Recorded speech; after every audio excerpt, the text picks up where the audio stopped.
Hi and welcome.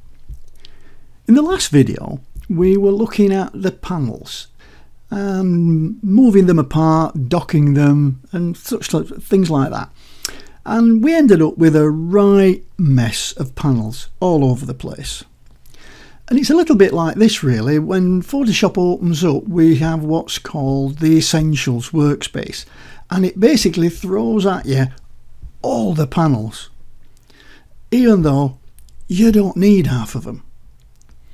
But what we can do is really get organised, and we can organise ourselves by creating workspaces. Now, what's a workspace?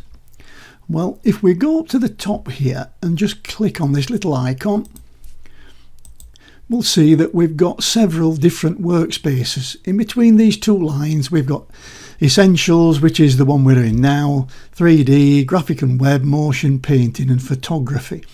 And then there's three at the top which are custom workspaces that I've created for classes that I run. Now what I'm saying is, Essentials here, you've got loads and loads of panels. If I go down to photography, it changes to panels that will be related to photography. What you might need to get images out. You'll certainly need your layers panel, channels, paths, your libraries and your adjustments. And we'll have another look. We might want painting.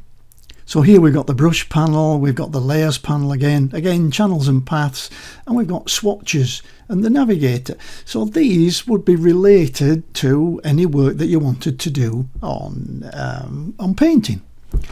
So now we need to decide exactly which panels that we want to be open.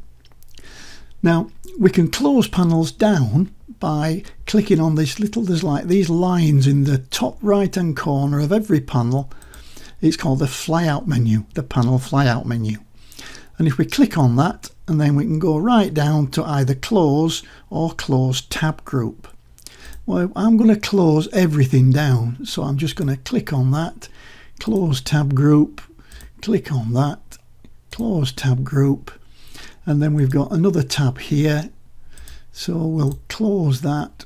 So I'm just going to close everything down. I mean, you can start from one of the other workspaces, but we'll just do this starting from scratch. I'm going to close that and close that one, and then we'll close this one. So now we've got no panels open, and I can start afresh. So okay, well, what panels am I going to be using? Well, let's go open to the window menu and we can look down the panels, and I can say, well, layers panel, yep, I'll definitely want my layers panel. So it's put it in here, and it's put it in as a group with channels and paths. Now I may not want channels and paths, so if I don't want channels and paths, I can drag channels out and then just click on the X to close that down. And I might not need my paths, and I can close that down. So now I've got my layers docked. But let's say we don't want that to start with, so I'll just bring the layers panel out, so now it's free floating. And we'll make it a little bit longer. Now a useful panel might be the properties panel.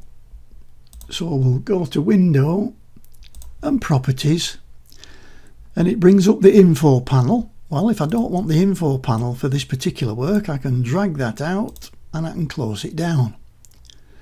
And then the properties panel, I can say, well, we'll put that just underneath, so that I've now got a combined layer and properties, and I can move them both together. Okay, now we may want, let's say, a history. Now history is often useful to keep a track of. So again, let's go over to the window menu and we'll go down to history. And it'll bring the history up again in a dock. I don't want it in the dock for the moment, so I'm going to drag it out, and then I'm going to drag it, and I'm going to drag it into a tab group with layers. Because I don't need to see history all the time, so basically when I want my layers, I know history's there. If I want to see it, I can keep a tab on what's going on, but I don't need to see it all the time. So I've got that, I've got my layers, my history and my properties. And this may be all I want. You can keep going. Well, let's put another one in. We'll say window. What else could we have? Ooh, let's say adjustments. Yeah, adjustments is a good one. So adjustments, and it brings styles. No, let's say I don't want the styles. And now I'm going to put the adjustments on the bottom here. So now I've got 3. So I've got my layers in history, I've got my properties panel, and I've got my adjustments panel. And that's okay. So now when I've decided that's what I want to do, I can grab that panel and I can dock it into the side here and just push it off the right hand side until that blue line appears, and boom, right, all those panels now are docked and they won't move. And that's brilliant. That's what I want. But now when I open Photoshop up, it's going to bring back something that I don't want. It's going to bring back the Essentials Workspace. So what I can do is create my own custom one. So let's go up here to the workspace icon, and I'll go down to New Workspace. And this brings me up the New Workspace dialog. And I'll give it a name. I'll call it Ken Test 1.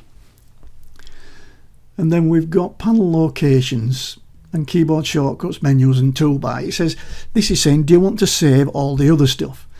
Do you want to save any keyboard shortcuts you've made in this workspace? Yep.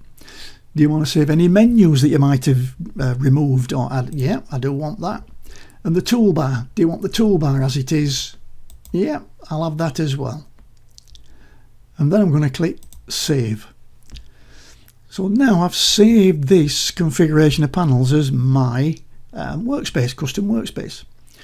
So if now I go back and we say, well, okay, let's go and have the Essentials Workspace. So this is what Photoshop opens up with, and you go, oh, that's too complicated. I really just want my workspace. So I can now click here and go to Ken Test 1, and bingo, I've got the workspace that I've decided for this. And I could create another one, Ken Test 2, Ken Test 3, whatever. You can rename them what you like. But this is the way to work. Create your own set of custom workspaces that make things easier for you. You can always add to the workspace and take things out of the workspace, but basically it just gets you the panels that you think you'll need when you're, for the majority of your work, doing a particular type of work. Well, that's it for this lesson. I hope that you found it useful. Let's have a quick recap. Now, we've learned that panels can be put together in configurations decided by you, and these are called workspaces. And you can have a different workspace for many different works that you do.